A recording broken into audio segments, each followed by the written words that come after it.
ನಮಸ್ಕಾರ ರೈತ ಮಿತ್ರರೇ, ಯುವ ರೈತ ಯೂಟ್ಯೂಬ್ ಚಾನಲ್ಗೆ ನಿಮಗೆ ಆತ್ಮೀಯವಾದ ಸ್ವಾಗತ. ನನ್ನ ಹೆಸರು ಶಶಿಕುಮಾರ್, BSc ಬಯೋಟೆಕ್ನಾಲಜಿ. ನಾನಿವತ್ತು ಹಾಸನ ಜಿಲ್ಲೆ ಗಂಡಸಿ ಹೋಬಳಿನ ಸರ್ ಇದು ಗಂಡಸಿ ಹೋಬಳಿ. ಮತ್ತು ಇದು ಯಾವ ಊರು ಸರ್? ನಾಗರಳ್ಳಿ ಅಂತ ಗ್ರಾಮದಲ್ಲಿದ್ದೀವಿ. ಸೊ ಇದು ಬಂದು ಸರಿಸುಮಾರು ಒಂದು 4 ತಿಂಗಳು ಕಂಪ್ಲೀಟ್ ಆಗಿರ್ತಕ್ಕಂತಹ ಜಪಾನೀಸ್ ರೆಡ್ ಡೈಮಂಡ್ ಗಿಡಗಳು. ಸೊ ಇಲ್ಲೇ ಒಂದು ಪ್ರತಿಷ್ಠಿತ ಜಾಗದಿಂದ ತಂದು ನಾಟಿ ಮಾಡಿ ತುಂಬ ಅಸಹಾಯಕತನದಿಂದ ನಮ್ಮನ್ನು ಕಾಂಟ್ಯಾಕ್ಟ್ ಮಾಡಿದವರು ಇವರು. ಸರ್ ನಮಸ್ಕಾರ. ನಮಸ್ಕಾರ ಸರ್. ಸರ್ ನಿಮ್ಮ ಹೆಸರು? ಪ್ರದೀಪ್ ಅಂತ. ಸೊ ಇವರು ಪ್ರದೀಪ್ ಅಂತ ಸರ್. ಮೂಲತಃ ಯಾವ ಊರಿನವರು? ಇದು ಯಾವ ಊರು? ಇದು ಎಲ್ಲಿ ಬರುತ್ತೆ ಲ್ಯಾಂಡ್ ಎಕ್ಸಾಕ್ಟ್ ಆಗಿ? ಡಿಸ್ಟಿಕ್ಕು ಅರಸೀಕೆರೆ ತಾಲೂಕು ಗಂಡಸಿ ಹೋಬಳಿ. ಹಾಂ ಸರ್, ಎಷ್ಟು ಗಿಡ ಹಾಕಿದೆ? ಯಾವ ವೆರೈಟಿ ಸರ್ ನೀವು ಗಿಡ ಹಾಕಿರೋದು? ಇದು ಬಂದು ರೆಡ್ ಡೈಮಂಡ್ ಅಂತ, ಜಪಾನೀಸ್ ರೆಡ್ ಡೈಮಂಡ್ ಸೀಡ್ಲೆಸ್ ಸೀಬೆ ಗಿಡಗಳು. ಓಕೆ. ಎಷ್ಟು ದಿನ ಆಯಿತು ಸರ್ ನಾಟಿ ಮಾಡಿ? 4 ತಿಂಗಳು. 4 ತಿಂಗಳು ಕಂಪ್ಲೀಟ್ ಆಯಿತು. ಏನು ಅನಿಸ್ತಿದೆ ನಿಮಗೆ ಗಿಡಗಳದ್ದು? ಮತ್ತು ನಮ್ಮ ಕಾಂಟ್ಯಾಕ್ಟ್ ಈಗ ಗಿಡ ಕೊಟ್ಟಿರೋರು ನಾವಲ್ಲ. ಸೊ ಟು ಬಿ ಫ್ರ್ಯಾಂಕ್, ಗಿಡ ಕೊಟ್ಟಿರೋರು ನಾವಲ್ಲ. ಸೊ ಗಿಡ ನೀವು ಬೇರೆ ಜಾಗದಿಂದ ತಂದಿದ್ದೀರಾ, ಬಟ್ ನೀವು ನಮ್ಮನ್ನು ಕಾಂಟ್ಯಾಕ್ಟ್ ಮಾಡಿ ಸುಮಾರು ಸಲ ಆಲ್ರೆಡಿ ನಾವು ನಮ್ಮ ನರ್ಸರಿಗೆಲ್ಲ ಬಂದು ನೀವು ನಮ್ಗೆ ನಿಮ್ಮದೆಲ್ಲ ಏನೇನು ಮಾರ್ಗದರ್ಶನ ಬೇಕಾದ್ರೂ ತಗೊಂತಿದ್ದೀರಾ. ಸೊ ಏನಕ್ಕೆ ನಮ್ಮ ಕಾಂಟ್ಯಾಕ್ಟ್ ಮಾಡೋ ಪರಿಸ್ಥಿತಿ ನಿಮ್ಗೆ ಯಾಕೆ ಬಂತು ಸರ್? ಗಿಡ ಒಬ್ಬರು ಪ್ರಸಿದ್ಧ ವ್ಯಕ್ತಿತ್ವ ತಗೊಂಡ್ರಿ. ಆದರೆ ಅವರು ಯಾವುದೇ ಮಾಹಿತಿ ಕೊರತೆಯಿಂದಾಗಿ ತಮ್ಮನ್ನ ಯೂಟ್ಯೂಬ್ ಮುಖಾಂತರ ನೋಡಿರೋದಕ್ಕೋಸ್ಕರ ನಿಮ್ ಕಾಂಟ್ಯಾಕ್ಟ್ ಮಾಡಿದ್ವಿ. ಅದರಿಂದ ಅವರು ಫೋನ್ ಮಾಡಿದ್ರೆ ರಿಸೀವ್ ಮಾಡಲ್ಲ, ರೆಸ್ಪಾನ್ಸ್ ಮಾಡಲ್ಲ, ಯಾವುದೇ ಮಾಹಿತಿ ಕೊಡಲ್ಲ. ಬಿಟ್ಟಾಕಿ ಈಗ ಅವ್ರ ಕಡೆಯಿಂದ ರೆಸ್ಪಾನ್ಸ್ ಇಲ್ಲ ಅಂದ್ರೆ ಮುಗೀತು. ನಾವು ಸುಮ್ಮನೆ ಇನ್ನೊಬ್ಬರ ಬಗ್ಗೆ ಮಾತಾಡೋದು ಬೇಡ. ಸೊ ನಮ್ಮ ಕಾಂಟ್ಯಾಕ್ಟ್ ಯಾವ ರೀತಿ ಸಿಕ್ತು ನಿಮಗೆ? ನಮ್ಮ ಹತ್ರ ಹೇಗೆ ಬಂದ್ರಿ ನೀವು? ಯೂಟ್ಯೂಬ್ ಅಲ್ಲಿ ನೋಡಿದೆ, ಯುವ ರೈತ ಅಂತ ಯೂಟ್ಯೂಬ್ ಚಾನೆಲ್. ಅದ್ರ ಮುಖಾಂತರ ನಿಮ್ ಕಾಂಟ್ಯಾಕ್ಟ್ ಮಾಡಿದಾಗ ನೀವು 3 ತಿಂಗಳು ಗಂಟ ಕಾಯಕ್ ಹೋಗ್ಬಿಡಿ, ಯೂಮಿಕ್ ಆಸಿಡ್ 3 ತಿಂಗಳವರೆಗೂ ಯಾರು ಹೇಳಿದ್ರು? ನೀವು ಗಿಡ ಕೊಟ್ಟರವ್ರು ಹೇಳಿದ್ರ 3 ತಿಂಗಳವರೆಗೆ? ಏನು ಗಿಡ ತಗೋಬೇಕಾದ್ರೆ ನಮಗೆ ಇಷ್ಟನೂ ಇತ್ತಿಲ್ಲ, ಅಡ್ವಾನ್ಸ್ ಕೊಟ್ಬಿಟ್ಟಿದ್ದೀನಿ ಅಂತ ನಾನು ತಗೋಬಿಟ್ಟೆ. ಗಿಡನೇ ತಗೋಬೇಕಾದ್ರೆ ಒಂದ್ ಸ್ವಲ್ಪ ನನಗೆ ಡೌಟ್ ಇತ್ತು. ಬಟ್ ಏನ್ ಮಾಡ್ತೀರಾ, ಅಡ್ವಾನ್ಸ್ ಕೊಟ್ಬಿಟ್ಟಿದ್ದೆ. ಹಾಗಾಗಿ ಗಿಡ ತಗೊಂಡೆ. ಆಮೇಲೆ ರೆಸ್ಪಾನ್ಸೇ ಇಲ್ಲ. ಫೋನ್ ಮಾಡಿದ್ರೆ ಫೋನಿಗೆ ಕನೆಕ್ಟ್ ಆಗಲ್ಲ, ಫೋನ್ ಎತ್ತಲ್ಲ. ನೋಡಿ ಸ್ನೇಹಿತರೆ, ನೋಡಿ ಇದು ಕಂಪ್ಲೀಟ್ ಇವರು ಎಷ್ಟು ಸಾವಿರ ಗಿಡ ಸರ್ ಹಾಕಿರೋದು? 2,500 ಗಿಡ. ತುಂಬ ದೊಡ್ಡ ಅಮೌಂಟ್ ಕೊಟ್ಟು ತಂದಿದ್ದಾರೆ. ಸೊ ನಾರ್ಮಲ್ ಮಾರ್ಕೆಟ್ ಪ್ರೈಸ್ಗಿನ್ನ ಬಿಡಿ, ಅದು ರೇಟ್ ಒಂದು ಡಿಫ್ರೆಂಟ್ ಸ್ಟೋರಿ ಅದು. ಸೊ ಮೇಯ್ನು ಗಿಡದಲ್ಲಿ ಕ್ವಾಲಿಟಿ ಅಂತಕ್ಕಂಥದಕ್ಕಿಂತ ಇದು ಸ್ವಲ್ಪ ಪ್ರೀಮೆಚ್ಯೂರಾಗಿ ಕಟ್ ಮಾಡಿದ್ದಾರೆ ಅಷ್ಟೇ, ಇನ್ನೇನಿಲ್ಲ. ಈ ಸಮಸ್ಯೆ ಒರಿಜಿನಲ್ ರೆಡ್ ಡೈಮಂಡೇ ಕೊಟ್ಟಿದ್ದಾರೆ. ಸೊ ರೈತರು ತುಂಬ ಜಾಗ್ರತೆ ವಹಿಸಬೇಕಾಗಿರ್ತಕ್ಕಂಥ ವಿಚಾರ ಏನಂದರೆ, ಯಾವತ್ತೂ ಕಸಿ ಕಟ್ಟಿರ್ತಕ್ಕಂಥದ್ದು ಏನು ರೀತಿಯಲ್ಲ ಅದನ್ನು ನೀವು ಕ್ರಾಸ್ ಚೆಕ್ ಮಾಡಿ ನೀಟಾಗಿ ಜಾಯಿನ್ ಆಗಿದೆಯಾ ಇಲ್ವಾ ಅಂತ. ಏನಾಗುತ್ತೆ ಅಂದರೆ ಕೆಲವೊಂದು ಟೈಮಲ್ಲಿ ಕೆಲವೊಂದು ಜಾಗದಲ್ಲಿ ಏನಾಗುತ್ತೆ ಅಂದರೆ ಸ್ವಲ್ಪ ಅರ್ಲಿಯಾಗಿ ಗಿಡಗಳನ್ನ ಕಟ್ ಮಾಡ್ತಾಯಿದ್ದಾರೆ. ಯಾಕೆ ಕಟ್ ಮಾಡ್ತಿದ್ದಾರೆ ಅಂದರೆ ಈಗಿರ್ತಕ್ಕಂತಹ ಮಾರ್ಕೆಟಿಂಗ್ ಡಿಮ್ಯಾಂಡ್ಗೋಸ್ಕರ ಅದನ್ನು ಜನಕ್ಕೆ ಫುಲ್ಫಿಲ್ ಮಾಡೋಕ್ಕೋಸ್ಕರ ಸ್ವಲ್ಪ ಅರ್ಲಿಯಾಗಿ ಕಟ್ ಮಾಡ್ತಿದ್ದಾರೆ. ಅದೇನಾಗುತ್ತೆ, ಇದು ರೈತರ ಮೇಲೆ ಪರಿಣಾಮ ಬೀಳುತ್ತೆ. ಸೊ ನಾನಿವತ್ತು ರೈತರಿಗೆ ಬುಕ್ಕಿಂಗ್ಸ್ ಮಾಡ್ಕೊತಿರೋದು, ತುಂಬ ದಿವಸ ಕಾಯಿಸಿ ಗಿಡ ಕೊಡ್ತಿರೋ ಕಾರಣ ಇದು ಉದ್ದೇಶ ಇದೊಂದೇ. ನಾನು ಗಿಡ ತಂದು ಇಮಿಡಿಯೇಟ್ ಕೊಡೋದ್ರ ಬದಲು ನಾವು ಮಿನಿಮಮ್ 90 ಡೇಸು 120 ಡೇಸ್ವರೆಗೂ ಮಿನಿಮಮ್ 90 ಡೇಸು ಮ್ಯಾಕ್ಸಿಮಮ್ 120 ಡೇಸ್ವರೆಗೂ 4 ತಿಂಗಳವರೆಗೂ ಕಸಿನ ನಾವು ತಾಯಿಗೆ ಕಟ್ಸಿರ್ತೀವಿ. ಸೊ ತಾಯಿ ಗಿಡಕ್ಕೆ ಕಟ್ಸಿರ್ತೀವಿ. ಸೊ ಅದರಿಂದ ನಮ್ಮ ಗಿಡಗಳು ಸ್ವಲ್ಪ ಫೇಲ್ಯೂರ್ ಕಡಿಮೆ, ಸ್ವಲ್ಪ ಚೆನ್ನಾಗಿ ಬರ್ತಿದ್ದಾವೆ ಗಿಡಗಳು. ಸೊ ನಂತರದಲ್ಲಿ ಜಪಾನೀಸ್ ರೆಡ್ ಡೈಮಂಡ್ ಅಂತಕ್ಕಂಥದ್ದು ಎಲ್ಲರೂ ತಿಳ್ಕೊಳ್ಳೇಬೇಕಾದ ವಿಚಾರ ಏನಂದರೆ 100% ಸಕ್ಸಸ್ ರೇಟ್ ಎಲ್ಲೂ ಇಲ್ಲ. ಯಾರು ಕೊಟ್ಟರು ಬರೋಲ್ಲ. ಯಾಕೆ ಅಂದರೆ ಅದು ಸ್ವಲ್ಪ ನಮ್ಮ ಕಡೆ ಜಾತಿ ಸಸ್ಯ ಆಗದಲ್ಲೇ ಇರೋದ್ರಿಂದ, ಅದು ಥೈಲ್ಯಾಂಡಿಂದ ತಂದಿರತಕ್ಕಂಥದ್ದು ಸಸ್ಯ ಆಗಿರೋದ್ರಿಂದ ಸೊ ಅದು ಸ್ವಲ್ಪ ನಮ್ಮ ವಾತಾವರಣಕ್ಕೆ ಅಡ್ಜಸ್ಟ್ ಆಗಿ ಭಾಳ ಟೈಮ್ ಹಿಡಿಯುತ್ತೆ. ಸೊ ಸ್ಟಾರ್ಟಿಂಗಲ್ಲಿ ನಾಟಿ ಮಾಡಿದ ತಕ್ಷಣ ನೀವು ಇವರು ಅಷ್ಟೇ ನಾಟಿ ಮಾಡಿ ನಮಗೆ ಎಷ್ಟು ದಿನ ಆಗಿತ್ತು ಸರ್ ನಮ್ಮ ಹತ್ರ ಬಂದಾಗ? ನೀವು ನಮ್ಮ ನರ್ಸರಿಗೆ ಬಂದಿದ್ರಿ? ನೀವು 2 ತಿಂಗಳು ಆದಾಗ ಬಂದಿದ್ರಿ. ಅವಾಗಿಂದ ನಾನು ಮೇಂಟೆನೆನ್ಸ್ ಹೇಳ್ಕೊಡ್ತಾನೆ ಇದ್ದೀನಿ. ಸದ್ಯಕ್ಕೆ ಅವಾಗ ಹೆಂಗಿತ್ತು ಪರಿಸ್ಥಿತಿ, ಇವಾಗ ಹೆಂಗಿದೆ? ಇಲ್ಲ, ಅವಾಗಿಂದ ಪರವಾಗಿಲ್ಲ. ರೂಟ್ಸ್ ಎಲ್ಲ ಡೆವಲಪ್ ಆಗಿದೆ. ನೆಮಾಟೋಡ್ ಎಲ್ಲ ಒಂದು ಸ್ವಲ್ಪ. ಏನೇನು ತೊಗೊಂಡಿದ್ರಿ ನಮ್ಮ ಹತ್ರ ಬಂದಲ್ಲಿ? ಯೂಮಿಕ್ ಆಸಿಡ್ ಕೊಟ್ಟಿದ್ದೆ, ಬೇರ್ ಬೆಳೆಯೋಕ್ಕೋಸ್ಕರ ಒಂದು ಹ್ಯೂಮಿಕ್ ಆಸಿಡ್ ಕೊಟ್ಟಿದ್ದೆ. ನೆಮಾಟೋಡ್ಗೆ ಫೈಸ್ಲೋಮೆಸಿಸ್ ಹೌದೌದು ಕೊಟ್ಟಿದ್ರೆ, ಆಮೇಲೆ ಸಾಫ್ಗೆ ಫಂಗಿಸೈಡು. ಹೌದು. ಸೊ ನಿಮಗೆ ಸ್ಪ್ರೇ ಆಗಿರ್ಬೋದು, ಎಲ್ಲ ಪ್ರತಿಯೊಂದನ್ನು ನೀವು ಕಾಲ್ ಮಾಡ್ತಾನೆ ಇರ್ತೀರಾ. ಸೊ ನಾನು ಅದ್ರ ತಕ್ಕನಾಗಿ ಎಲ್ಲ ರೆಸ್ಪಾನ್ಸ್ ಮಾಡ್ತಾ ಇದ್ದೀನಿ ಅನ್ಕೊತೀನಿ. ಸೊ ಇರೋದ್ರಲ್ಲಿ ಯಾಕೆಂದರೆ ನೋಡಿ, ನನ್ನ ಉದ್ದೇಶ ಇಷ್ಟೇ, ಗಿಡ ಎಲ್ಲಾದರೂ ತೊಗೊಂಡಿರಲಿ, ಯಾವ ರೈತರು ಹಾಳಾಗಬಾರ್ದು. ಯಾಕೆಂದರೆ ಇವ್ರಂಥವ್ರು ಹಾಳಾದರೆ ಏನಾಗುತ್ತೆ ಅಂದರೆ ನೆಕ್ಸ್ಟ್ ಇನ್ನು 4 ಜನ ಇವ್ರನ್ನ ನೋಡಿ ಮಾಡೋರು ಮಾಡ್ದಂಗೆ ಆಗ್ತಾರೆ. ಸೊ ನನ್ನ ಉದ್ದೇಶ ಅಷ್ಟೇ. ಸೊ ಯಾವುದೇ ರೈತರು ಹಾಳಾಗಬಾರ್ದು. ಸೊ ಅದಕ್ಕೋಸ್ಕರ ನಾವು ಇವತ್ತು ಪ್ಲಾಂಟೇಷನ್ ವಿಸಿಟ್ಗೆ ಬಂದಿದ್ದೀವಿ. ಪಾಪ ಮೊನ್ನೆಯಿಂದ ನಮಗೋಸ್ಕರ ಅವ್ರು ಕಾದಿದ್ದಾರೆ. ಸೊ ಬರಲೇಬೇಕಾದ ಪರಿಸ್ಥಿತಿ ಬಂದಿದೆ. ಯಾಕಂದರೆ ಗಿಡಗಳು ಇನ್ನೂ ಡೆವಲಪ್ಮೆಂಟ್ ಕಾಣ್ತಿಲ್ಲ. 4 ತಿಂಗಳು ಕಂಪ್ಲೀಟ್ ಆಗ್ತಾ ಬರ್ತಾಯಿದೆ. ನೀವು ನೋಡ್ಬೋದು ಎಷ್ಟು ಚಿಕ್ಕದಾಗಿದ್ದಾವೆ ಗಿಡ ಅಂದರೆ. ಸೊ ಇನ್ನೂ ಅರ್ಧ ಅಡಿ 1 ಅಡಿ ಈ ಥರ ಇದ್ದಾವೆ ಗಿಡಗಳು. ಇನ್ನು ಈಗ ಒಂಚೂರು ಬ್ರಾಂಚಸ್ ಬರ್ತಾ ಇದ್ದಾವೆ. ಇದಕ್ಕೆ ಹೈಲಿ ಎಕ್ಸಲೆಂಟ್ ಟ್ರೀಟ್ಮೆಂಟ್ ಮಾಡಿದ್ದೀವಿ ನಾವು. ಎಷ್ಟು ಟ್ರೀಟ್ಮೆಂಟ್ ಮಾಡಿದ್ದೀವಿ ಅಂದರೆ ತುಂಬಾ ಖರ್ಚು ಮಾಡಿದ್ದಾರೆ ಅವರು. ಪಾಪ ಟ್ರೈಕೋಡರ್ಮ ಆಗಿರ್ಬೋದು, ಸೂಡೋಮೋನಾಸ್ ಆಗಿರ್ಬೋದು, ಫೈಸ್ಲೋಮೆಸಿಸ್ ಆಗಿರ್ಬೋದು. ಸೊ ಪ್ರತಿಯೊಂದನ್ನು ಖರ್ಚು ಮಾಡ್ತಾ ಇದ್ದಾರೆ. ಮಾಡ್ತಿದ್ರೂ ಸ್ವಲ್ಪ ಸೀಡ್ಲಿಂಗಲ್ಲಿ ವ್ಯತ್ಯಾಸ ಇರೋದ್ರಿಂದ ಒರಿಜಿನಲ್ ಗಿಡನೇ ಬಟ್ ಕಸಿಯಲ್ಲಿ ಸ್ವಲ್ಪ ಏನೋ ವ್ಯತ್ಯಾಸ ಇರೋದ್ರಿಂದ ಇಷ್ಟೊತ್ತಿಗೆ ಜಾಯಿನ್ ಆಗಬೇಕಾಗಿತ್ತು ಅದು, ನೀಟಾಗಿ ಇನ್ನೂ ಜಾಯಿನ್ ಆಗಿಲ್ಲ ಅದು. ಸೊ ಇನ್ನೂ ಸ್ವಲ್ಪ ಅಲ್ಲಿ ತೂಗಾಡ್ತಿದ್ದಾವೆ ಗಿಡಗಳು. ನಾನು ರೈತ ಸರ್, ನೀವು ರೈತರಿಗೆ ಏನು ಹೇಳೋಕ್ಕೆ ಇಷ್ಟಪಡ್ತೀರಾ? ನಿಮ್ಮ ಎಕ್ಸ್ಪೀರಿಯನ್ಸ್ ಹೇಳ್ಬಿಡಿ, ನಾವು ಹೇಳೋದಕ್ಕಿಂತ. ದಯವಿಟ್ಟು ಸ್ನೇಹಿತರೆ ಯಾರಿಗೂ ಅಡ್ವಾನ್ಸ್ ಮಾಡಬೇಡಿ, ಗಿಡ ನೋಡಿ ಯಾವತ್ತೂ ಬೈ ಮಾಡಿ. ನನಗೆ ಕಾಲ್ ಮಾಡ್ತಕ್ಕಂಥ ಕಸ್ಟಮರ್ಸ್ಗೆ ತುಂಬ ಜನಕ್ಕೆ ಅದು ನಮ್ಮ ಕಸ್ಟಮರ್ಸ್ಗೆ ಗೊತ್ತಿರುತ್ತೆ, ಸರ್ ಒಂದ್ಸಲಿ ನಮ್ಮ ನರ್ಸರಿಗೆ ಬನ್ನಿ, ಒಂದ್ಸಲಿ ನಮ್ಮನ್ನು ಭೇಟಿ ಮಾಡಿ, ಒಂದ್ಸಲಿ ಗಿಡ ನೋಡಿ ಖಂಡಿತ ಅಂತ ನಾನು ಯಾವಾಗಲೂ ಹೇಳ್ತೀನಿ.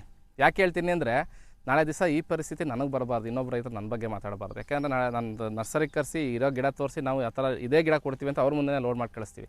ಬಟ್ ಇವ್ರು ಏನು ಮಾಡ್ಕೊಂಡಿದ್ದಾರೆ ಅಂದರೆ ಸ್ವಲ್ಪ ಅದರಲ್ಲಿ ಯಾಮಾರಿದ್ದಾರೆ, ಮತ್ತು ತುಂಬ ಜಾಸ್ತಿ ಅಮೌಂಟ್ ಕೊಟ್ಟಿದ್ದಾರೆ, ದೊಡ್ಡ ಅಮೌಂಟ್ ಕೊಟ್ಟಿದ್ದಾರೆ. ಅದು ಬೇರೆ ವಿಚಾರ, ಅದು ಡಿಫ್ರೆಂಟ್ ಸ್ಟೋರಿ ಅಂತ ಹೇಳಿದೆ ನಿಮಗೆ. ಅದು ಬಿಡಿ, ಅಮೌಂಟು ಅದು ಬೇರೆ ಮ್ಯಾಟ್ರ್ ಆಗುತ್ತೆ. ಅಮೌಂಟ್ದು ಜಾಸ್ತಿ ಕೊಟ್ಟು ಕಮ್ಮಿ ಕೊಟ್ಟರು ಅದು ಮ್ಯಾಟ್ರ್ ಆಗಲ್ಲ. ಮೇನ್ ಗಿಡ ಕ್ವಾಲಿಟಿ ಇರಬೇಕು. ಸೊ ಇದು ಕ್ವಾಲಿಟಿ ಬಂದಿಲ್ಲ ಗಿಡಗಳು. ಸೊ ಇದನ್ನು ನಾವು ತುಂಬ ಪ್ರಯತ್ನ ಪಡ್ತಿದ್ದೀವಿ ಅಲ್ವ ಸರ್? ಎಷ್ಟು ಸ್ಪ್ರೇ ಹೊಡಿಸ್ತಿದ್ದೀವಿ, ಎಷ್ಟು ಮೇಂಟೆನೆನ್ಸ್ ಮಾಡಿಸ್ತಿದ್ದೀವಿ, ಅಷ್ಟೆಲ್ಲ ಮಾಡಿದ್ರು ಇದು ಯಾಕೋ ಇನ್ನೂ ಸರಿ ಕಾಣ್ತಿಲ್ಲ. ಸೊ ಈಗ ನಮ್ಮದು ನೆಕ್ಸ್ಟ್ ಸ್ಟೆಪ್ ಏನಂದರೆ, ಇದರಲ್ಲಿ ನನ್ನ ಪ್ರಕಾರ 20-30% ಗಿಡಗಳು ತೆಗಿಲೇಬೇಕಾದ ಪರಿಸ್ಥಿತಿಲಿದೆ. ಸೊ ಅದನ್ನೆಲ್ಲ ತೆಗೆದುಬಿಟ್ಟು ನಾವು ತಿರ್ಗಾ ನೆಕ್ಸ್ಟು ಕಂಪ್ಲೀಟಾಗಿ ರೀಪ್ಲೇಸ್ಮೆಂಟ್ ಮಾಡೋಣ ಅಂತ ಒಂದು ಪ್ಲ್ಯಾನ್ ಮಾಡ್ತಾಯಿದ್ದೀವಿ. ಸೊ ಅವ್ರಿಗೆ ರಿಪ್ಲೇಸ್ಮೆಂಟ್ ಮಾಡಿಕೊಡೋಣ, ಒಳ್ಳೆ ಸ್ವಲ್ಪ ಸ್ಪೆಷಲ್ ಕೇರ್ ತೊಗೊಂಡು. ಯಾಕೆಂದರೆ ಹಿಂದೆ ಮುಂದೆ ಆಗ್ಬಿಡ್ತಾವೆ ಗಿಡ. ನಾನು ಕೊಡ್ತಕ್ಕಂಥ ಗಿಡಗಳು ನೀವು ನೋಡಿರ್ಬೋದು, ನಾನು ಈಗ ವೀಡಿಯೋದಲ್ಲಿ ಅಟ್ಯಾಚ್ ಮಾಡ್ತೀನಿ ಗಿಡ ಸ್ನೇಹಿತರೆ. ಇದು ನೋಡಿ, ಸರಿ ಸುಮಾರು 4 ತಿಂಗಳ ಗಿಡ ಇದು. ಏನು ನೋಡ್ತಿದ್ದಾರೆ? 4 ತಿಂಗಳ ಗಿಡ. ನಾನು ಕೊಡ್ತಕ್ಕಂಥ ಗಿಡ ನಿಮ್ಗೆ ಆಲ್ರೆಡಿ 2 ಅಡಿ ಇರುತ್ತೆ. ಸೊ ಇದು 1.5 ಅಡಿಯಲ್ಲಿದೆ ನೋಡಿ. ಸೊ ನಾನು ಕೊಡ್ತಕ್ಕಂಥ ಗಿಡ ನಿಮಗೆ ಆಲ್ರೆಡಿ 1-2 ಅಡಿ ಇರುತ್ತೆ. ಸೊ ಅಟ್ಲೀಸ್ಟ್ ಆ ಗಿಡನಾದರೂ ನಾನು ಅಟ್ಯಾಚ್ ಮಾಡ್ತೀನಿ. ಕೋಲಾರಕ್ಕೆ ಕೊಟ್ಟಿರೋ ಗಿಡಗಳು ರೀಸೆಂಟಾಗಿ ಪ್ಲಾಂಟೇಷನ್ 3,000 ಗಿಡ ಮಾಡಿಸಿದ್ದೀವಿ. ಯಾವ ಥರ ಕಾಣುತ್ತೆ ಪ್ಲಾಂಟೇಷನ್ ಈ ವೀಡಿಯೋದಲ್ಲಿ ಅಟ್ಯಾಚ್ ಮಾಡ್ತೀನಿ. ಸೊ ನನ್ನ ಹತ್ರ ಗಿಡ ತೊಗೊಳ್ಳಿ ಅಂತ ನಾನು ಪ್ರಮೋಟ್ ಮಾಡಲ್ಲ. ನೀವು ಎಲ್ಲಾದರೂ ತೊಗೊಳ್ಳಿ, ಯಾರ ಹತ್ರನಾದ್ರೂ ತೊಗೊಂಡ್ರೆ ಸ್ವಲ್ಪ ಕ್ರಾಸ್ ಚೆಕ್ ಮಾಡಿ ತೊಗೊಳ್ಳಿ. ಯಾಕೆ ಅಂದರೆ, ಈ ನರ್ಸರಿ ಅಂತಕ್ಕಂಥದ್ದು ಹೆಂಗಾಗಿದೆ ಅಂದರೆ, ಯಾರೂ ಉದ್ದೇಶಪೂರ್ವಕವಾಗಿ ಯಾರನ್ನೂ ಮೋಸ ಮಾಡಲ್ಲ. ನಾನು ಈಗ ಉದಾಹರಣೆಗೆ ಒಂದು ಕೊಡ್ತೀನಿ ನಿಮಗೆ. ನಮ್ಮದು ಮದರ್ ಪ್ಲ್ಯಾಂಟ್ಸ್ ಇರೋದು ಸುಮಾರು ಏನಿಲ್ಲ ಅಂದರೆ 3,000-3,500 ಮದರ್ ಪ್ಲ್ಯಾಂಟ್ಸ್ ಇದೆ. ಒಂದು ಮದರ್ ಪ್ಲ್ಯಾಂಟ್ಗೆ ಸರಿ ಸುಮಾರು 4 ಕಸಿ ಕಟ್ತೀವಿ, 4-5 ಗಿಡ. ಸೊ ನನ್ನ ಕೆಪಾಸಿಟಿ ಏನು ಗೊತ್ತಾ, ಒಂದು ತಿಂಗಳಿಗೆ 10,000-13,000 ಗಿಡ ಹೊಂದಿಸ್ಕೊಡ್ಬೋದು ಅಷ್ಟೇ ನಾನು ಆ ಮದರ್ ಪ್ಲ್ಯಾಂಟ್ಸಲ್ಲಿ. ಸೊ ನನಗೆ ಅಳತೆಗೆ ಮೀರಿ ಆರ್ಡರ್ಸ್ ಬಂದಾಗ ನಾನು ಆ ವಿಚಾರ ಹೇಳ್ತಾ ಇರೋದು ಉದಾಹರಣೆಗೆ ಅಷ್ಟೇ. ನಾನು ಆ ರೀತಿ ಕೆಲಸ ಮಾಡಲ್ಲ. ನನ್ನ ಗಿಡಗಳನ್ನಷ್ಟೇ ನಾನು ಕೊಡೋದು, ಬೇರೆ ಕಡೆ ತರಿಸ್ಕೊಡೋದೆಲ್ಲ ಮಾಡೋಕ್ಕೆ ಹೋಗಲ್ಲ. ಕೆಲವ್ರು ಏನು ಮಾಡ್ತಾರೆ ಅಂದರೆ, ಆ ಪ್ರೆಷರ್ ತಡೆಯೋಕ್ಕಾಗ್ದಲೆ, ಅಷ್ಟೊಂದು ಗಿಡಗಳ ರಿಕ್ವೈರ್ಮೆಂಟ್ ಕೊಡೋಕ್ಕಾಗ್ದಲೆ, ಫುಲ್ಫಿಲ್ ಮಾಡೋಕ್ಕಾಗ್ದಲೆ, ಸೊ ನಮ್ಮದ್ರಲ್ಲೇ ಕಸಿ ಕಟ್ಟಿದ್ದೀವಿ ಅಂತ ಹೇಳ್ಬಿಟ್ಟು, ಸೊ ಆಗ ಗಿಡಗಳನ್ನ ಸ್ವಲ್ಪ ಅದನ್ನು ಕೊಟ್ಟು ಅದನ್ನು ಮಿಕ್ಸ್ ಮಾಡಿ. ಸೊ ನೀವು ನೋಡಿದ್ದೀರಾ, ಸೊ ಅದು ಆಗಿದೆ ನಿಮ್ಗೆ ಎಕ್ಸ್ಪೀರಿಯನ್ಸು. ಹೌದು ಸರ್, ಇದು ನನಗೆ ಬಿಲೀವೇ ಐತಿಲ್ಲ, ಇದು ತಗೋಬೇಕು ಅಂತಾನೆ ಇತ್ತಿಲ್ಲ. ಓಕೆ, ಅಷ್ಟೊಂದು ಹಸಿರುಗಳು ಇದು ತುಂಬಾ ಚೆನ್ನಾಗಿ ಬರುತ್ತೆ ಅದು ಇದು ಅಂತ ಹೇಳ್ಬಿಟ್ಟು ನನಗೆ ತಗೊಂಬಂದೆ. ಇಲ್ಲ ನನಗೆ ಅದು ಗಿಡ ತಗೋಬರಕ್ಕೆ ಇಷ್ಟ ಆಯ್ತಿಲ್ಲ, ಗಾಡಿ ಬೇರೆ ತಗೋಬಿಟ್ಟಿದೀವಿ. ಸ್ನೇಹಿತರೆ ದಯವಿಟ್ಟು ಹೇಳ್ತೀನಿ ಕೇಳಿ, ಫಸ್ಟ್ ನರ್ಸರಿ ವಿಸಿಟ್ ಮಾಡಿ, ನಂತರ ಗಿಡ ಸ್ಪಾಟಿಗೆ ಬಂದ್ಮೇಲೆ ಕ್ಯಾಶ್ ಅಂಡ್ ಕ್ಯಾರಿ ವ್ಯವಹಾರ ಮಾಡಿ. ಅಲ್ಲೇ ಸ್ಪಾಟ್ ಅಲ್ಲಿ ಬೇಕಾದ್ರೆ 10 ರೂಪಾಯಿ ಜಾಸ್ತಿ ಕೊಡಿ, ಗಿಡ ನೋಡ್ಬಿಟ್ಟು ಅಲ್ಲೇ ಗಿಡ ನೋಡ್ಬಿಟ್ಟು ಅಲ್ಲೇ ಅಡ್ವಾನ್ಸ್ ಕೊಡಿ. ಅದೊಂಥರ ನೀವು ಸಡನ್ ಆಗಿ ಬ್ಲೈಂಡ್ ಆಗಿ ಫೋನಲ್ಲೇ ನೋಡ್ಬಿಟ್ಟು, ನಾನು ಅದನ್ನೇ ಹೇಳೋದು, ನನ್ನನ್ನೇ ಆಗಲಿ ನನ್ನನ್ನು ನಾನು ಪ್ರಚಾರ ಮಾಡ್ಕೊತಿಲ್ಲ. ಸೊ ನಮ್ಮ ನರ್ಸರಿಗೂ ಆಲ್ವೇಸ್ ವೆಲ್ಕಮ್ಮು. ನಾನು ಅದಕ್ಕೆ ಈಗ ಸುಮಾರು 10 ದಿವಸದಿಂದ ಏನಾದ್ರು ಕಡಿಮೆ ಅಂದರೂ 20-25 ಜನ ಬಂದಿದ್ದಾರೆ. ಹೌದೌದು ನೋಡಿ, ಈಗ ಏನಾಗಿದೆ ಅಂದರೆ, ಇವರು ಅಡ್ವಾನ್ಸ್ ಕೊಟ್ಟು ಈಗ ಸರಿ ಸುಮಾರು ಈಗ 40,000-50,000 ರೂಪಾಯಿ ಅಡ್ವಾನ್ಸ್ ಕೊಟ್ಟು ಸಿಗಾಕೊಂಡಾಗ ಏನಾಗುತ್ತೆ ಅಂದರೆ, ಸೊ ತಗೊಳ್ಳೇಬೇಕಾಗುತ್ತೆ, ಇಲ್ಲ ತಗೊಳ್ಳೇಬೇಕಾಗುತ್ತೆ. ಸೊ ನಾನು ಏನು ಹೇಳ್ತಿದ್ದೀನಿ, ನೀವು ಅಡ್ವಾನ್ಸು ಗಿಡ ಅದು ಸೈಡ್ಗೆ ಇಟ್ಬಿಟ್ಟಿರಿ. ಚೆನ್ನಾಗಿರೋ ಗಿಡನ ನೀವು ಕೊಡ್ತಕ್ಕಂಥ ದುಡ್ಡಿಗೆ ಚೆನ್ನಾಗಿರೋ ಗಿಡನ ಸ್ವಲ್ಪ ಡಿಮ್ಯಾಂಡ್ ಮಾಡಿ ತಗೊಳ್ಳಿ. ನಿಮ್ಮ ರೈಟ್ಸ್ ಅದು. 10 ರೂಪಾಯಿ ಜಾಸ್ತಿ ಆಗಲಿ, ಇನ್ನೂ 10 ರೂಪಾಯಿ ಜಾಸ್ತಿ ತೊಗೊಳಪ್ಪ, ಚೆನ್ನಾಗಿರೋ ಗಿಡ ಕೊಡಿ ಅಂತ ಹೇಳಿ. ಅಟ್ಲೀಸ್ಟ್ ಚೆನ್ನಾಗಿರೋ ಗಿಡ ಕೊಟ್ಟ ಮೇಲೆ ಸರ್ವಿಸ್ ಕೊಡಬೇಕು ಮೇಯ್ನು. ಏನಂತೀರಾ? ಈಗ ಗಿಡ ತೊಗೊಂಡಿರೋದು ನೀವೆಲ್ಲೋ, ಸೊ ನಿಮಗೆ ಅಮೌಂಟ್ ಮಾಡೋನ್ನ ಯಾರೋ. ಸೊ ನನಗೇನು ಇದರಿಂದ ಲಾಭ ಇಲ್ಲ. ಬಟ್ ಆದರೆ ನಾನು ಯಾಕೆ ಅಂದರೆ, ನಾನು ಫಸ್ಟಲ್ಲೇ ಹೇಳ್ದಂಗೆ ಇನ್ನೊಬ್ರು ರೈತರು ಹಾಳಾಗಬಾರ್ದು. ಇವರಿಂದ ಈಗ ನೋಡಿ, ಇವರು ಈಗ ಸಪೋಸ್ ಇವ್ರದ್ದೆಲ್ಲ ಗಿಡ ಚೆನ್ನಾಗಿ ಮಾಡಿದೆ ಅಂದರೆ, ನನಗೆ ಇವ್ರ ಕಡೆಯಿಂದ ನನಗೇನು ಇವ್ರದ್ದು ಎಕ್ಸ್ಪೆಕ್ಟೇಷನ್ ಇಲ್ಲ. ಇವರೇ ನಮ್ಗೆ ದುಡ್ಡು ಕೊಡೋದು ಬೇಡ. ಈ ಗಿಡ ಎಲ್ಲ ಚೆನ್ನಾಗಿ ಪಿಕಪ್ ಮಾಡಿದ್ರೆ ಸುತ್ತಮುತ್ತ 4 ಜನ ಇವ್ರು ನನಗೆ ರೆಫರ್ ಮಾಡ್ತಾರೆ, ಅಷ್ಟೇ ಸಾಕು ನನಗೆ. ಬಾಯಿಂದ ಬಾಯಿಗೆ ರೆಫರೆನ್ಸ್ ಇದೆ ನೋಡಿ. ನಾವು ಯೂಟ್ಯೂಬಲ್ಲಿ ದೊಡ್ಡ ಚಾನಲ್ ಕರೆಸ್ಬಿಟ್ಟು ನಾವು ಇಂಟರ್ವ್ಯೂ ಕೊಟ್ಬಿಟ್ಟು ನಮ್ಮ ಹತ್ರ ಗಿಡ ತೊಗೊಳ್ಳಿ ಅಂತ ಹೇಳೋದಕ್ಕಿಂತ, 35 ಲಕ್ಷ 40 ಲಕ್ಷ ಬರುತ್ತೆ ಅಂತ ಸುಳ್ಳು ಹೇಳೋದಕ್ಕಿಂತ, ಈ ಥರ ರೈತರಿಗೆ ಹೆಲ್ಪ್ ಮಾಡಿ, ಆ ರೈತರ ಕಷ್ಟಕ್ಕೆ ಸ್ಪಂದಿಸಿ, ಆ ನಂತರದಲ್ಲಿ ಆ ರೈತರ ಮುಖಾಂತರ 4 ಜನ ರೈತರು ನಮ್ಮ ಹತ್ರಕ್ಕೆ ಬರ್ತಾರಲ್ಲ, ಅದು ಒರಿಜಿನಲ್ ಬಿಸ್ನೆಸ್ಸು. ಅದು ಖಂಡಿತವಾಗ್ಲೂ ನಮ್ಮ ಕೈ ಹಿಡಿಯುತ್ತೆ. ಸೊ ಇಷ್ಟಂತೂ ಹೇಳೋಕ್ಕೆ ಇಷ್ಟಪಡ್ತೀನಿ. ಈ ಗಿಡಗಳಲ್ಲಿ ಆಲ್ಮೋಸ್ಟ್ ನೆಮಟೋಡ್ಸ್ ಬಂದಿದೆ, ನಾನು ನೋಡ್ತಾ ಇದ್ದೀನಿ. ಸೊ ನೆಮಟೋಡ್ಸ್ ಲಕ್ಷಣ ತುಂಬ ಕಾಣ್ತಾ ಇದೆ. ಎಲ್ಲೋ ಇಷ್ಟು ಕಾಣ್ತಿರೋದು, ತುಂಬ ವೀಕ್ ಕಾಣ್ತಿರೋ ಗಿಡಗಳೆಲ್ಲ ಇವೆಲ್ಲ ಬಂದು ನೆಮಟೋಡ್ಸ್ ಲಕ್ಷಣನೇ. ಯಾಕೆಂದರೆ ಇಷ್ಟು ದಿನ ಬೇಕಾಗಿಲ್ಲ ನಿಮಗೆ ಮೇಲೆ ಪಿಕಪ್ ಹಾಕಿ. ನೋಡಿ ಇಲ್ಲಿ ಝೂಮ್ ಮಾಡಿ, ಎಷ್ಟು ಸಣ್ಣ ಇದೆ ನೋಡಿ. ಇಲ್ಲಿ ಇದು ಸ್ಟೆಮ್ಮು ಇಷ್ಟು ಸಣ್ಣ, 4 ತಿಂಗಳಾದರೂ ಇಷ್ಟು ಸಣ್ಣ ಇದೆ ಅಂದರೆ ಇದು ಪಿಕಪ್ ಆಗೋದು ಭಾಳ ಕಷ್ಟ ಇದೆ.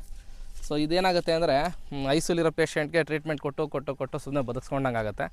ಸೊ ನಾನು ಏನು ಹೇಳ್ತಿದ್ದೀನಿ ಅಂದರೆ, ಸ್ವಲ್ಪ ರಿಪ್ಲೇಸ್ಮೆಂಟ್ ಮಾಡ್ಕೊಳ್ಳಿ. ಎಲ್ಲದೂ ಮಾಡೋಕ್ಕೆ ಹೋಗ್ಬೇಡಿ, ನಮ್ಮ ಪ್ರಯತ್ನ ನಾವು ಮಾಡೋಣ. ಎಷ್ಟು ಅಂದರೆ ನೀವು ಕಷ್ಟಪಟ್ಟು ಇಷ್ಟು ದಿನ 4 ದಿವಸ ನಿಮಗೆ ಅಮೌಂಟು ಅನ್ನೋದಕ್ಕಿಂತ 4 ತಿಂಗಳು ಶ್ರಮ ಇದೆಯಲ್ಲ, ಆ ಶ್ರಮ ವೇಸ್ಟ್ ಆಗಬಾರ್ದು. ಹೌದೌದು ಹೌದೌದು ಹೌದು. ಬಟ್ ಏನಪ್ಪ ಅಂದರೆ ಕ್ಲೋಸ್ ಮಾಡು.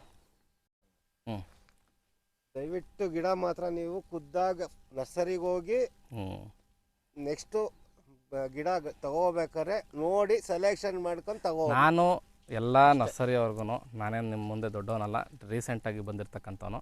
ರಿಕ್ವೆಸ್ಟ್ ಮಾಡೋದು ಇಷ್ಟೇ, ದಯವಿಟ್ಟು ರೈತರನ್ನ ಕೈ ಬಿಡೋಕ್ಕೆ ಹೋಗ್ಬೇಡಿ. ಗಿಡ ಕೊಟ್ಟ ಮೇಲೆ ದಯವಿಟ್ಟು ಅವ್ರು ಕೈ ಹಿಡೀರಿ. ಅವ್ರು ನೀವು ತೊಗೊಂಡ್ರೆ 10-20 ರೂಪಾಯಿ ಲಾಭದಲ್ಲಿ ಅವ್ರಿಗೊಂಚೂರು ಸರ್ವಿಸ್ ಕೊಡಿ ಆಫ್ಟರ್ ಸೇಲ್ಸು. ಖಂಡಿತವಾಗ್ಲೂ ನಿಮ್ಮ ಬಿಸ್ನೆಸ್ ಇನ್ನೂ 1 to ಡಬಲ್ ಆಗುತ್ತೆ. ಯಾವ ಯೂಟ್ಯೂಬ್ ಚಾನಲ್ ಕರ್ಸೋದು ಬೇಡ, ಏನೂ ಮಾಡೋದು ಬೇಡ, ಯಾರನ್ನೂ ಕರೆಸಿ ಇಂಥ ಥರ್ಡ್ ಪಾರ್ಟಿ ಪ್ರಮೋಷನ್ನೇ ಅವಶ್ಯಕತೆ ಇಲ್ಲ. ರೈತರು ಬಾಯಿಂದ ಬಾಯಿಗೆ ಪ್ರಮೋಷನ್ ಆಗುತ್ತೆ. ಸೊ ಈ ಥರ ರೈತರೇ, ಈ ಥರ ಪರಿಸ್ಥಿತಿ ಯಾರಿಗೇ ಇದ್ದರೂ ನನಗೆ ಕಾಂಟ್ಯಾಕ್ಟ್ ಮಾಡಿ, ಖಂಡಿತವಾಗ್ಲೂ ನಾನು ವಿಸಿಟ್ ಮಾಡ್ತೀನಿ. ನಾನು ಯಾವುದೇ ಎಕ್ಸ್ಪೆಕ್ಟೇಷನ್ ಇಲ್ಲದೆ ನಿಮ್ಮ ಹತ್ರಕ್ಕೆ ಬರ್ತೀನಿ, ಗಿಡಗಳು ರೆಡಿ ಮಾಡಿಕೊಡ್ತೀನಿ. ಪ್ರಯತ್ನ ಪಡೋಣ. ಗಿಡ ನೋಡಿ ಸ್ಯಾಪ್ಲಿನ್ಸೇ ಕರೆಕ್ಟ್ ಇಲ್ಲ ಅಂದರೆ ನಾವೇನೂ ಮಾಡೋಕ್ಕಾಗಲ್ಲ. ಇರೋದ್ರಲ್ಲಿ ನೋಡಿ, ಇದ್ರಲ್ಲಿ ಒಂದು 50-60% ಆದರೂ ಉಳಿಸ್ಕೊಟ್ರೆ ಅವ್ರದ್ದು ಅಟ್ಲೀಸ್ಟ್ ಹಾಕಿರೋ ಇನ್ವೆಸ್ಟ್ಮೆಂಟಲ್ಲಿ ಒಂದು ಅರ್ಧನಾದರೂ ಉಳಿಯುತ್ತೆ. ಸೊ ಅದಕ್ಕೆ ಈಗ ಅವ್ರಿಗೆ ಹೇಳಿದ್ದೀನಿ ಏನೇನು ಟ್ರೀಟ್ಮೆಂಟ್ ಮಾಡೋ. ಆಲ್ರೆಡಿ ಅವ್ರಿಗೆ ಪ್ಯಾಸ್ಲೋಮೆಸಿಸ್ಸು ಏನೇನು ಮಾಡಬೇಕು ನೆಮಟೋಡ್ಸ್ಗೆಲ್ಲ ಹೇಳ್ಬಿಟ್ಟಿದ್ದೀನಿ. ಈಗ ನೆಮಟೋಡ್ಸ್ಗೆ ಒಂದು ಒಳ್ಳೆ ಔಷಧಿ ಹೇಳ್ತಾ ಇದ್ದೀನಿ ಅವ್ರಿಗೆ. ಸೊ ನೆಮಟೋಡ್ಸ್ಗೆ ಈಗ ವೇಲಮ್ ಪ್ರೈಮ್ ಅಂತ ಸಿಗುತ್ತೆ, ಬಾಯರ್ಸ್ ಕಂಪ್ನಿದು. ರೈತರ ನೋಟ್ ಮಾಡ್ಕೊಳ್ಳಿ, ಓಪನ್ನಾಗಿ ಯಾರೂ ಹೇಳಲ್ಲ ಇದನ್ನು. ಬಾಯರ್ಸ್ ಕಂಪ್ನಿದು ವೇಲಮ್ ಪ್ರೈಮ್ ಅಂತ ಬರುತ್ತೆ. ಸೊ ತುಂಬ ಅಂದರೆ ತುಂಬ ಕಾಸ್ಟ್ಲಿ ಔಷಧಿ ಅದು. ಸೊ 8,500 ರೂಪಾಯಿ ಅಥವಾ 9,000 ರೂಪಾಯಿ ಲೀಟ್ರ್ ಇರುತ್ತೆ. ಸೊ ಆ ಔಷಧಿನ ಈಗ ಒಂದು ಗಿಡಕ್ಕೆ ನೀವು 2 ml per ಲೀಟ್ರಿಗೆ ಬಿಡಬೇಕಾಗತ್ತೆ. ಸೊ ನಿಮ್ಗೆ ಬರೀ ಔಷಧಿ ಖರ್ಚೆ ಸರಿಸುಮಾರು 30,000 ರೂಪಾಯಿ ಮುಟ್ಟೋ ಥರ ಇದೆ. ಸೊ ನನ್ನ ಅನಿಸಿಕೆ ಇವರಿಗೆ ತುಂಬ ನಾರ್ಮಲ್ ಗಿಡ ಚೆನ್ನಾಗಿರೋ ಗಿಡಕ್ಕೆ ವೇಲಮ್ ಪ್ರೈಮ್ ಬಿಡಿ. ಸೊ ತುಂಬ ವೀಕ್ ಇರೋ ಗಿಡಕ್ಕೆ ನೀವು ವೇಲಮ್ ಪ್ರೈಮ್ ಬಿಟ್ಟು ದುಡ್ಡು ವೇಸ್ಟ್ ಮಾಡ್ಕೊಳೋದಕ್ಕಿಂತ ಸ್ವಲ್ಪ ಗಿಡಗಳನ್ನ ರಿಪ್ಲೇಸ್ ಮಾಡಲೇಬೇಕಾಗುತ್ತೆ. ನೋಡಿ ಈ ಗಿಡಗಳನ್ನ ಏನು ಮಾಡ್ತೀರಾ, ಅರ್ಧ ಅಡಿ ಇದೆ. ಸೊ ಆ ಥರದ್ದು ತುಂಬ ನೋಡಿ ಸ್ನೇಹಿತರೆ, ಸರಿಸುಮಾರು 50% ಈ ಥರನೇ ಇದ್ದಾವೆ ಗಿಡಗಳು. ಸೊ ಅದು ಇಂಪ್ರೂವ್ಮೆಂಟ್ ಆಗಿಲ್ಲ. ಸರಿಸುಮಾರು 4 ತಿಂಗಳು ಕಂಪ್ಲೀಟಾಗಿ 5ನೇ ತಿಂಗಳಿಗೆ ಬಿದ್ದಿದೆ, ಆದರೂ ಸಹಿತ ಇಂಪ್ರೂವ್ಮೆಂಟ್ ಕಾಣ್ತಾ ಇಲ್ಲ. ಸರ್ ನಮ್ಮದು 4-5 ತಿಂಗಳು ಪ್ಲಾಟ್ಗಳು ವೀಡಿಯೋಸ್ ನೋಡಿದ್ದೀರಾ ಯೂಟ್ಯೂಬಲ್ಲಿ, ಏನು ವ್ಯತ್ಯಾಸ ಅನ್ನಿಸ್ತು? ಸರ್ ತುಂಬಾ ಚೆನ್ನಾಗಿ ಬೆಳೆದಿದ್ದಾರೆ ಸರ್. ಅಲ್ವಾ? ಗಡದನಾಯಕನಹಳ್ಳಿಯಲ್ಲಿ ಒಂದು ವಿಡಿಯೋ ನೋಡಿದ್ರಿ? ಹೌದು, ಎಲ್ಲ ಕಡೆ ನೋಡಿದ್ವಿ. ಕೋಲಾರು, ಹೌದು, ಆಮೇಲೆ ಇದು ಮೈಸೂರು, ಹೌದೌದು ಎಲ್ಲ ವಿಡಿಯೋಸ್ ನೋಡ್ತಾ ಇದ್ದೀರಾ? ನೋಡ್ತೀನಿ. ಅದ್ರಲ್ಲಿ ಚೆನ್ನಾಗಿ ಬೆಳೆದಿದ್ದಾರೆ. ಅದು ನೋಡಿದಾಗ ನಿಮಗೂ ಸ್ವಲ್ಪ ಬೇಜಾರಾಗುತ್ತೆ, ಏನು ಮಾಡೋಕ್ಕಾಗಲ್ಲ. ಯಾಕಂದರೆ ನಮ್ಮದು ಈ ಮಟ್ಟಿಗೆ ಇರಬೇಕಾಗಿತ್ತು ಈ ಸದ್ಯಕ್ಕೆ ಅಂತ. ಇರಲಿ, ಏನು ತೊಂದರೆ ಇಲ್ಲ, ಪಿಕಪ್ ಮಾಡೋಣ, ಪ್ರಯತ್ನ ಪಡೋಣ. ಪ್ರಾಂಪ್ಟಾಗಿ ಗಿಡಗಳು ಕೀಳೋದು ದೊಡ್ಡ ವಿಷಯ ಅಲ್ಲ. ಗಿಡಗಳು ಕೀಳಿದಲ್ಲೇ ಪ್ರಯತ್ನ ಪಡೋಣ, ಎಷ್ಟಾಗುತ್ತೋ ಅಷ್ಟು ಉಳಿಸ್ಕೊಳಕ್ಕೆ ಪ್ರಯತ್ನ ಪಡೋಣ. ಎಷ್ಟು ಹೋಗ್ತಾವೋ ನಮ್ಮ ಕೈಯಲ್ಲಿ ಏನಿಲ್ವೋ ಅದನ್ನು ಖಂಡಿತವಾಗ್ಲೂ ಕಿತ್ತಾಕಿ ರಿಪ್ಲೇಸ್ಮೆಂಟ್ ಮಾಡೋಣ. ಸರಿನಾ? ನೋಡಿ ಸ್ನೇಹಿತರೆ, ಇಷ್ಟು ರೈತರ ಮಾತು. ಸೊ ಈ ಥರ ಏನಾದ್ರು ಇನ್ಫಾರ್ಮೇಷನ್ ಕೊರತೆ ಇದ್ದು ನಿಮ್ಗೆ ಏನಾದ್ರು ಮೇಂಟೆನೆನ್ಸ್ಗೆ ಏನಾದ್ರು ತೊಂದರೆ ಆಗ್ತಿದ್ರೆ ಕಾಂಟ್ಯಾಕ್ಟ್ ಮಾಡಿ. ಬೈ ಫೋನ್ ನಿಮ್ಗೆ ಅಟೆಂಡ್ ಮಾಡಿಬಿಟ್ಟು ವೀಡಿಯೋಸ್ ಕಳಿಸ್ಕೊಂಡು ನಾನು ಮಾಡ್ತೀನಿ. ತುಂಬ ದೂರ ಇದ್ದರೆ ಬರೋದು ತುಂಬ ಕಷ್ಟ ಆಗುತ್ತೆ. ಇದುವರೆಗೂ ನಾನು ಬರೀ ಫೋನಲ್ಲಿ ಅಟೆಂಡ್ ಮಾಡ್ತಿದ್ದೆ. ಬಟ್ ಅವರು 4 ತಿಂಗಳಾದರೂ ಇಂಪ್ರೂವ್ಮೆಂಟ್ ಆಗದಿದ್ದ ಕಾರಣ ಭಾಳ ಫೋನ್ ಮಾಡಿ ನನಗೆ ಕರ್ಸ್ಕೊಂಡಿದ್ದಾರೆ. ತೊಂದರೆ ಇಲ್ಲ, ಬಂದಿದ್ದೀವಿ ಇವತ್ತು. ಸರ್ ನಿಮಗೆ ಓವರಾಲ್ ಏನು ಅನಿಸ್ತು ಸರ್ ನಮ್ಮ ಜೊತೆ ಎಕ್ಸ್ಪೀರಿಯನ್ಸು? ಸರ್ ನೀವು ಬಂದಿದ್ದು ತುಂಬ ಅನುಕೂಲ ಆಯಿತು. ಯಾವ ಥರ ಇಂಪ್ರೂವ್ಮೆಂಟ್ ಆಯಿತು, ಯಾವ ಥರ ಡಿಸೀಸ್ ಬಂದಿದೆ. ಹೌದು, ನೀವು ಪ್ರತಿಯೊಂದು ವಾಟ್ಸಪ್ ಆಗ್ತಾನೆ ಇರ್ತೀರಾ. ಒಂದು ಇಮಿಡಿಯೇಟ್ ಇವತ್ತು ಏನಾದ್ರು ಒಂದು ರೋಗ ಕಾಣಿಸ್ತು ಅಂದರೆ ಇಮಿಡಿಯೇಟ್ ಹಾಕಿರ್ತೀರಾ? ಆಗ್ತಾ ಇರ್ತೀನಿ. ಹೌದೌದು, ಅದಕ್ಕೆಲ್ಲ ರೆಸ್ಪಾನ್ಸ್ ಅವ್ರು ಎಷ್ಟೇ ಬಿಸಿ ಇದ್ರು ರೆಸ್ಪಾನ್ಸ್ ಅಂತೂ ಮಾಡ್ತಾರೆ. ತುಂಬಾ ಬಿಸಿ ಇದ್ರೆ ಬೆಳಗ್ಗೆನಾರ ಅಟ್ಲೀಸ್ಟ್ ಮಾಡ್ತಾರೆ. ಹೌದೌದು, ಈ ಥರ ಪ್ಲಾಂಟೇಶನ್ ವಿಸಿಟ್ಗೆ ಬಂದಿದ್ದೀನಿ ಸ್ನೇಹಿತರೆ. ನೋಡಿ ನನ್ನ ಕೈಯಲ್ಲಿ ಬಿಸ್ನೆಸ್ ಫೋನ್ ಇದೆ. ಸೊ ಈ ಫೋನಲ್ಲಿ ಸರಿಸುಮಾರು ಅವಲಿಂದ 9 ಮಿಸ್ ಕಾಲ್ ಆಗಿದೆ. ಸೊ ನನ್ನ ಕಸ್ಟಮರ್ಸ್ ವೈಬ್ರೇಷನ್ಗೆ ಇಟ್ಬಿಟ್ಟಿದ್ದೀನಿ. ಸೊ ಈ ಥರ ಪರಿಸ್ಥಿತಿ ಇದ್ದಾಗ ನಾವು ಫೋನ್ಗಳು ಅಟೆಂಡ್ ಮಾಡೋಕ್ಕಾಗಲ್ಲ. ಸೊ ಆ ಥರ ಪರಿಸ್ಥಿತಿಲಿದ್ದಾಗ ನಾನು ಖಂಡಿತ ನಿಮಗೆ ಕಾಲ್ ಬ್ಯಾಕ್ ಮಾಡ್ತೀನಿ. ಮೊನ್ನೆ ಯಾರೋ ಯೂಟ್ಯೂಬಲ್ಲಿ ಕಮೆಂಟ್ ಹಾಕಿದ್ರು. ನಾನು ಅವತ್ತೆಲ್ಲ ಪೂರ್ತಿ ಕೋಲಾರಲ್ಲಿದ್ದೆ. ಬೆಳಗ್ಗೆಯಿಂದ ಸಾಯಂಕಾಲದವರೆಗೂ ಸರಿಸುಮಾರು 20-25 ರೈತರನ್ನು ಭೇಟಿ ಮಾಡಿದ್ದೀನಿ ಕೋಲಾರಲ್ಲಿ. ಕಾಮೆಂಟ್ ಹಾಕಿದ್ರು, ನನಗೆ ನೋಡಿ ಒಂಥರ ಬೇಜಾರಾಯಿತು, ಒಂಥರ ನಗುನೂ ಬಂತು. ನೀವು ಫೋನೇ ರೆಸ್ಪಾನ್ಸ್ ಮಾಡಲ್ಲ, ಸುಮ್ಮನೆ ಯೂಟ್ಯೂಬಲ್ಲಿ ವೀಡಿಯೋ ಮಾಡ್ತೀರಾ ಅಂತ ಹಾಕಿದ್ರು. ಅವತ್ತು ದಿವಸ ಅವ್ರನ್ನ ರಾತ್ರಿ ನಾನು ಮಾತಾಡಿಸ್ದೆ. ಅವ್ರು ರಾತ್ರಿ ಪಾಪ ಸಮಾಧಾನ ಆದರು, ಕಮೆಂಟ್ನೂ ಡಿಲೀಟ್ ಮಾಡಿದ್ರು. ಬಟ್ ಯಾವುದೇ ಒಬ್ಬ ಮನುಷ್ಯನ ಸಡನ್ನಾಗಿ ಇದನ್ನು ಮಾಡೋಕ್ಕೆ ಹೋಗಬೇಡಿ, ಸಡನ್ನಾಗಿ ಜಡ್ಜ್ ಮಾಡೋಕ್ಕೆ ಹೋಗಬೇಡಿ. ಯಾರೂ ಇಂಟೆನ್ಷನಲ್ಲಿ ಈ ಥರ ಮಾಡೋಕ್ಕೆ ಹೋಗಲ್ಲ. ಸೊ ನಾನೇನು ಹೇಳ್ತೀನಿ ಅಂದರೆ ರೆಸ್ಪಾನ್ಸ್ ಮಾಡ್ತೀವಿ, ಖಂಡಿತ ವೆಯ್ಟ್ ಮಾಡಿ. ಇವ್ರದ್ದು ಅಷ್ಟೇ ಸುಮಾರು ಸಲ ಫೋನ್ ಎತ್ತರೋಕ್ಕಾಗಿರಲ್ಲ. ಬಟ್ ಆದರೆ ರಾತ್ರಿನೋ ಅಥವಾ ಬೆಳಗ್ಗೆನೋ ಫೋನ್ ರಿಟರ್ನ್ ಮಾಡಿರ್ತೀನಿ.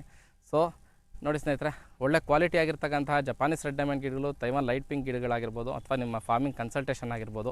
ಸೊ ಫಾರ್ಮಿಂಗ್ ರಿಲೇಟೆಡ್ ಏನೇ ಇದ್ರೂ ನಾನು ಕಾಂಟ್ಯಾಕ್ಟ್ ಮಾಡಿ. ನಂದು BSc ಪ್ಲಾಂಟ್ ಬಯೋಟೆಕ್ನಾಲಜಿ ಗ್ರ್ಯಾಜುಯೇಟ್ ನಾನು. ಸೊ ನಾನು ಎಜುಕೇಷನ್ನ ಒಂದು ಸೈಡ್ ಇಟ್ಕೊಂಡು ಜೊತೆಗೆ ಇನ್ನೊಂದು ಎಕ್ಸ್ಪೀರಿಯನ್ಸ್ ಇಟ್ಕೊಂಡಿದ್ದೀನಿ. ನನ್ನ ಹತ್ರ ಸುಮಾರು ಫಾರ್ಮರ್ಸ್ ಇದ್ದಾರೆ, 100 ರೈತರು ನನ್ನ ಕೆಳಗಡೆ ನನ್ನ ಅಂಡರ್ ಗೈಡೆನ್ಸಲ್ಲಿ ಮಾಡ್ತಿದ್ದಾರೆ. ಅವ್ರ ಹತ್ರ ನಾನು ತಿಳ್ಕೊತೀನಿ. ದೊಡ್ಡ ರೈತರಿದ್ದಾರೆ.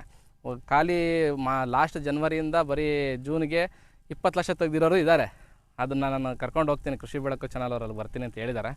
ಸೊ ಎಲ್ಲರಿಗೂ ನಾನು ಹೇಳೋದಿಷ್ಟೇ. ಸೊ ಎಲ್ಲ ರೈತರು ಒಂದೇ ಥರ ಇರಲ್ಲ, ಎಲ್ಲರ ಭೂಮಿನೂ ಒಂದೇ ಥರ ಇರಲ್ಲ, ಎಲ್ಲರ ನೀರು ಒಂದೇ ಥರ ಇರಲ್ಲ. ಒಬ್ಬ ಏನೋ 35 ಲಕ್ಷ ತೆಗ್ದ ಅಂತ ಎಲ್ಲರೂ ತೆಗಿಯೋಕ್ಕಾಗಲ್ಲ. ಸೊ ನೀವೇನಂದರೆ ಯಾವತ್ತೂ ಮಿನಿಮಮ್ ಆಗಿ ಸ್ವಲ್ಪ ಕಡಿಮೆ ಎಕ್ಸ್ಪೆಕ್ಟೇಷನ್ ಇಟ್ಕೊಂಡು ಕೆಲಸ ಮಾಡಿ.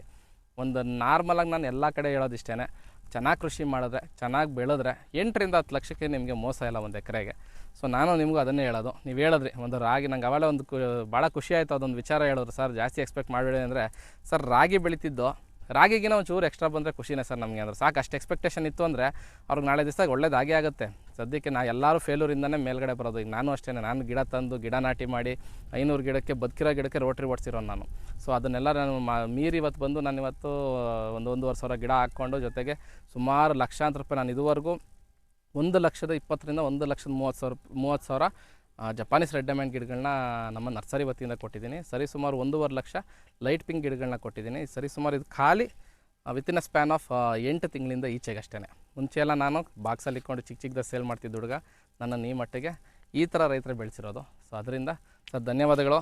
ತುಂಬ ಚೆನ್ನಾಗಿ ಹೇಳಿದ್ರಿ ವಿವರಣೆಯಾಗಿ. ನೀವು ಬಂದಿದ್ದು ನಮಗೆ ತುಂಬ ಸಂತೋಷ ಆಯಿತು. ಹಾಂ ಸರ್, ದಯವಿಟ್ಟು ಯಾವುದೇ ರೈತರಿಗಾದರೂ ನೀವು ಇದೇ ಥರ ಮಾಡ್ತೀನಿ ಸರ್, ಖಂಡಿತ ಸಹಾಯ ಮಾಡ್ತೀನಿ ಸರ್, ಖಂಡಿತ ಮಾಡ್ತೀನಿ ಸರ್. ಅದರಲ್ಲೆಲ್ಲ ಏನಿಲ್ಲ, ನಮಗೇನು ಭಗವಂತ ಅನ್ಯಾಯ ಮಾಡಿಲ್ಲ ಈ ಫೀಲ್ಡಲ್ಲಿ. ಈಗ ನಿಮ್ಮ ಹತ್ರ ನಾನು ಇಲ್ಲಿ ಬಂದೋದೆ ಅಂತೇಳಿ ನನಗೇನು ಲಾಸ್ ಆಗಲ್ಲ. ಇನ್ನೊಂದು ಹತ್ರ ಭಗವಂತ ಇನ್ನೊಂದು ರೂಪದಲ್ಲಿ ಕೊಡ್ತಾನೆ. ಸೊ ಅದರಿಂದ ನಾನು ನಂಬಿದ್ದೀನಿ. ಸೊ ನನಗೆ ಬಿಸ್ನೆಸ್ ದಿನೇ ದಿನೇ ಚೆನ್ನಾಗೇ ಆಗ್ತಿದೆ. ನಾವು ಈ ಥರ ಬೇರೆಯವ್ರು ಕೊಟ್ಟಿರೋ ಪ್ಲ್ಯಾಂಟ್ಸು, ಬೇರೆಯವ್ರು ಕೊಟ್ಟಿರೋ ವಿಸಿಟು ಅಂತ ಅಲ್ಲಿ ನಾನು ಹೋಗಬಾರ್ದು ಅಂತ ಅಹಂ ನನಗಿಲ್ಲ ಅದು. ಸೊ ಯಾವುದೇ ಆಗಲಿ ಗಿಡ ನಂಬ್ಕೊಂಡು ನಾವು ಜೀವನ ಮಾಡ್ತಿದ್ದೀವಿ. ರೈತರು ಗಿಡನೇ. ಇದು ಇನ್ನೊಬ್ಬ ಕೊಟ್ಟಿದ್ದಾನ, ನಾನು ಕೊಟ್ಟಿದ್ದೇನೆ, ಅದು ಮ್ಯಾಟ್ರ್ ಆಗಲ್ಲ. ಒಟ್ಟಿನಲ್ಲಿ ಗಿಡ ಸಾಯಬಾರ್ದು, ಗಿಡನ ಉಳಿಸ್ಕೋಬೇಕು, ರೈತರು ಹಾಳಾಗಬಾರ್ದು, ಇಷ್ಟೇ ನನ್ನ ಉದ್ದೇಶ.